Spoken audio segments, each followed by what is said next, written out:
Susan Dunn, coach here, and today we're going to talk about the 11 things your college professor forgot to tell you.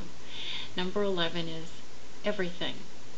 Yes, intellectually we know that's not possible, but emotionally we never quite give up hope. Number 10 things she forgot to tell you was what she should have. If she couldn't tell you everything, she could at least have told you the thing you need to know now. That IT professionals have to spend a lot of time dealing with people, not just computers, or that everyone says they want someone that can write well, but they're going to edit what you write. Or she could have told you that strange and esoteric new bit of research saying that anger helps us make decisions, so you weren't left hanging in the wind when you gave that seminar today. The number 9 thing your college professor forgot to tell you was that those who can do and those who can't teach. Teaching is doing at a different level and is a very exceptional skill. It's not about imparting facts and information. It's about lighting a fire for the love of learning for the rest of your life. If you haven't had a professor like that, I hope you do. It's not too late. The number 8 thing your professor forgot to tell you was that sometimes she hates her own job. Every job hides a myriad of tasks that you couldn't possibly imagine until you get there. Your professor, for instance, signed on to teach, and she may be dealing with heavier politics than go on in a congressional lobbyist's office. A therapist has to fill out forms. A minister has to deal with leaky roofs. A secretary makes staggering decisions all day long that would throw a CEO. The CEO has to learn a filing system, and a lawyer has to attend political banquets.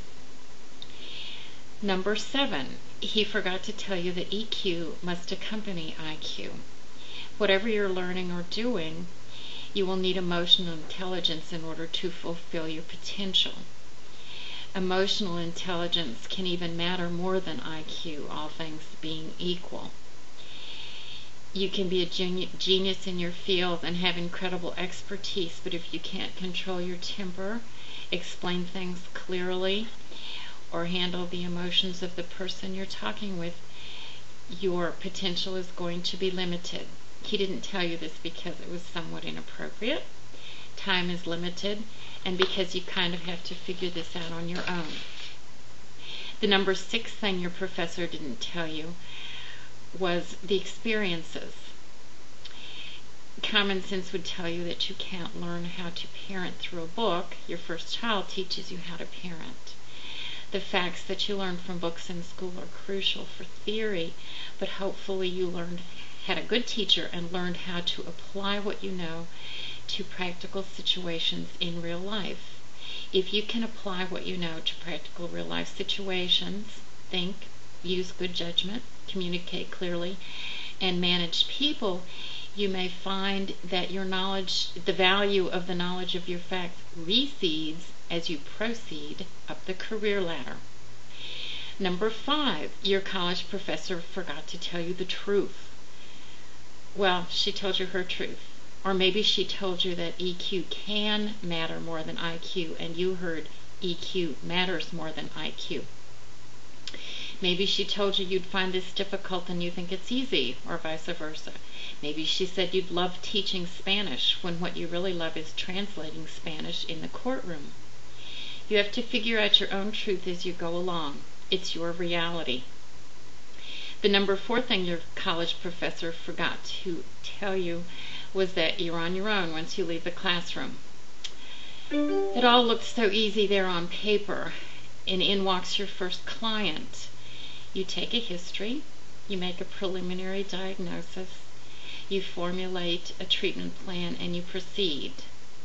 But the only wrestling matches in the world that aren't choreographed take place in a consulting room, or a law firm, or any room in any office or any home.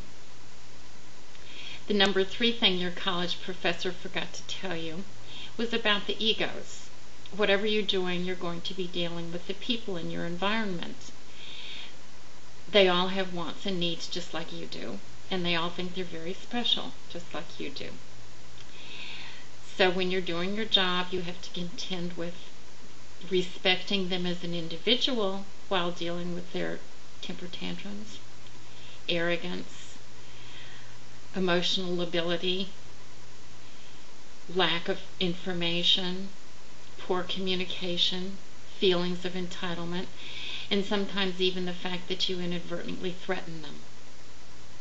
The number 2 thing your professor didn't tell you was the source code. Wouldn't it be easier if she had? And the number 1 thing your professor didn't tell you is, it's okay, you'll figure it out. This is Susan Dunn, EQ Coach.